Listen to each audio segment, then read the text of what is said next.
குக்கு செய்தி நேயர்களுக்கு வணக்கம். நான் உங்க தீபிகா. இன்று நிகழ்ச்சியில நம்ம எதை பத்தி பார்க்க போறோம் அப்படின்னு பாத்தீங்கன்னா, விஜய் அவர்கள் வாரம் வந்து சுற்றுப்பயணம் போயிட்டு இருக்காரு. அந்த வகையில இன்னைக்கு எங்க போறாரு அப்படின்றத பத்தி தான் இன்னைக்கு இந்த வீடியோல நம்ம பார்க்க போறோம்.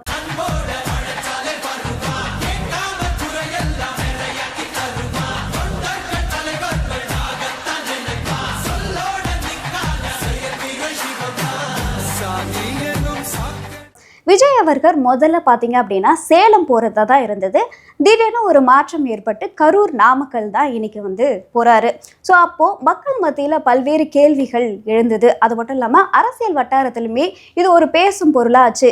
விஜய் அவர்கள் சேலம் போகிறதா தானே இருந்தார், ஏன் கரூர் நாமக்கல் போகிறாரு அப்படின்ற கேள்விகளுமே எழும்புது.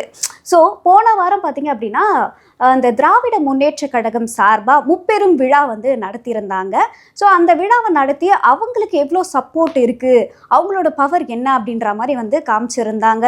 இப்போ விஜய் அவர்கள் அங்கே போகிறதுக்கான காரணம் என்ன அப்படின்னு பார்த்தீங்கன்னா, ஸோ அவங்கள விட எங்களுக்கு மக்கள் ஆதரவு அதிகமாக இருக்குது, ஸோ அதை நிரூபிக்கிறதுக்காக தான் ஒரு போட்டி போட்டு இந்த இடத்த வந்து சூஸ் பண்ணியிருக்காரு அப்படின்னு சொல்லி நிறைய பேர் வந்து கருத்துக்களை தெரிவிச்சுட்டு வந்துட்டுருக்காங்க. அந்த வகையில் இன்னைக்கு கரூர் நாமக்கல் தாங்க விஜய் வந்து சுற்றுப்பயணம் போகிறாரு. அவருடைய நீலாங்கரை வீட்டில் இருந்து முதல்ல விமான நிலையம் போய் அங்கேருந்து திருச்சி போகிறாரு. திருச்சியிலிருந்து கார் மூலயமா வந்து நாமக்கல் போகிறாரு.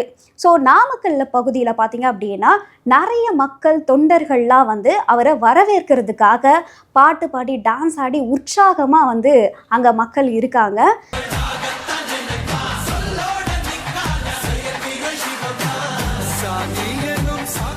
ஸோ இது முடிச்சதுக்கப்புறம் மதியம் 3 மணி அளவில் கரூர் பகுதிக்கு தான் அவர் சுற்றுப்பயணம் போகிறாரு. முதல்ல பார்த்தீங்க அப்படின்னா இந்த பகுதிகளெலாம் வந்து அவர் சுற்றுப்பயணம் போகிறதுக்கு அனுமதி கொடுக்கல. அதுக்கப்புறம் அனுமதியும் வழங்கப்பட்டிருக்கு. அந்த அனுமதியும் பார்த்தீங்க அப்படின்னா சாதாரணமாக வழங்கப்படலை, பல்வேறு நிபந்தனைகளோட இந்த அனுமதியை அவருக்கு கொடுத்துருக்காங்க. விஜய் அவர்கள் இப்போ காரில் போகிறாரு அப்படின்னா அவர் பின்னாடி வரக்கூடிய வாகனங்கள் 5 வாகனங்கள் மட்டும்தான் இருக்கணும், அதுக்கு மேலே வந்து இருக்கக்கூடாது. தொண்டர்களை வந்து இவர் வழி நடத்தணும். ஏன்னா கடந்த முறை பார்த்தீங்க அப்படின்னா சுற்றுப்பயணம் போகும்போது நிறைய தொண்டர்கள் வந்து மரத்தில் ஏறுறது, பேனர் மேலே ஏறுறது, அதுக்கப்புறம் பேரிகார்டை வந்து உடைக்கிறது. இந்த முறை வந்து இந்த மாதிரியான தவறுகள்லாம் நடக்கக்கூடாது அப்படின்னு சொல்லி இவருக்கு நிறைய நிபந்தனைகளுமே விதிச்சிருக்காங்க. அது மட்டும் இல்லாமல் விஜய் அவர்கள் கடந்த முறை சுற்றுப்பயணம் போகும்போது அப்போ பேசின விஷயங்கள்லாம் ஒரு பயங்கர இம்பேக்டை மக்கள் மத்தியில் கிரியேட் பண்ணியிருக்கு. அது மட்டும் இல்லாமல் அரசியல் வட்டாரங்களுமே பேசும் பொருளாக ஆச்சு. ஏன் அப்படின்னு பார்த்தீங்கன்னா நம்மளுடைய பகுதி வந்து தமிழகம் பார்த்தீங்க அப்படின்னா கடல் சார்ந்த பகுதிகள் இங்கே நிறையவே இருக்குது. இந்த இடத்துல மெரைன் படிப்பு வந்து ஏன் இல்லை, ஒரு யூனிவர்சிட்டியிலையாவது மெரைன் படிப்பு வந்து இருக்கா அப்படின்னு சொல்லி ஒரு கேள்வியை முன் வச்சுருந்தார். நிறைய மக்களுமே வந்து அப்போ தான் ஆமாம் இல்லை இந்த கோர்ஸ் ஏன் இல்லை அப்படின்னு கேள்விகளுமே வந்து கேட்க ஆரம்பித்தாங்க. ஆனால் எதிர்கட்சி மத்தியில் பார்த்தீங்க அப்படின்னா இல்லை இது அதிமுக காலத்திலேயே வந்து நாங்கள் கொண்டு வந்துட்டோம் அப்படின்னு சொல்லியிருந்தாங்க.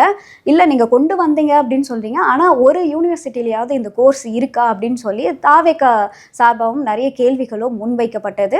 மக்கள் மத்தியிலுமே இந்த கேள்வி வந்து எழுந்துச்சு. ஆமாம் இங்கே நிறைய யூனிவர்சிட்டியில் நிறைய கோர்ஸ் கிடையவே கிடையாது அப்படின்னு சொல்லி மக்களுமே அவங்களோட தரப்பு விஷயங்களை முன் வச்சுருந்தாங்க. அது மட்டும் இல்லாமல் டெல்டா பகுதி மக்கள் ரொம்பவே பாவம், அங்கே இருக்கக்கூடிய விவசாயிகள் ரொம்பவே பாவம் அப்படின்னு வந்து விஜய் அவர்கள் சொல்லியிருந்தாங்க. இதுவே வந்து ஒரு பேசும் பொருளாச்சு. ஏன் அப்படின்னு பார்த்தீங்கன்னா அங்கே இருக்கக்கூடிய விவசாயிகள் கிட்ட நெல் கொள்முதல் பண்ணும்போது இந்த அரசு பார்த்தீங்க அப்படின்னா 40 ரூபாய் கமிஷன் அடிக்கிறாங்க அப்படின்னு சொல்லி விவசாயிகள் குறித்துமே அவர் பயங்கரமாக பேசியிருந்தார். இது எல்லா விஷயங்களும் பயங்கரமாக பேசும் பொருளாக ஆச்சுன்னே சொல்லலாம். அது மட்டும் இல்லாமல் இன்னைக்கு நடக்கக்கூடிய சுற்றுப்பயணத்திலுமே விஜய் அவர்கள் என்ன பேச போகிறாரு அப்படின்ற ஒரு எதிர்பார்ப்பு மக்கள் மத்தியில் நிறையவே இருக்குது அப்படின்னு சொல்லலாம்.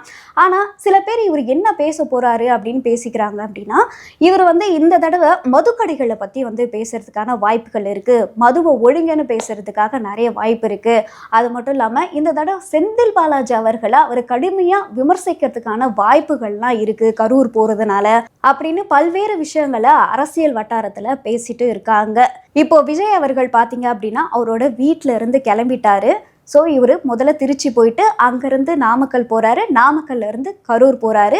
இவரை வரவேற்கிறதுக்காக பல்வேறு தொண்டர்கள் வந்து உற்சாகமாக அந்தந்த பகுதிகளில் வந்து குவிஞ்சிருக்காங்க. இவர் இந்த தடவை என்னதான் பேசுகிறாரு, போன தடவை அவர் அரசியல் நிறைய பேசியிருந்தார் இல்லையா? ஸோ அந்த அளவுக்கு இன்னைக்கு பேசக்கூடிய விஷயங்களும் மக்கள் மத்தியில் ஒரு இம்பேக்டை கிரியேட் பண்ணுதா இல்லையான்னு நம்ம வெயிட் பண்ணி தான் பார்க்கணும்.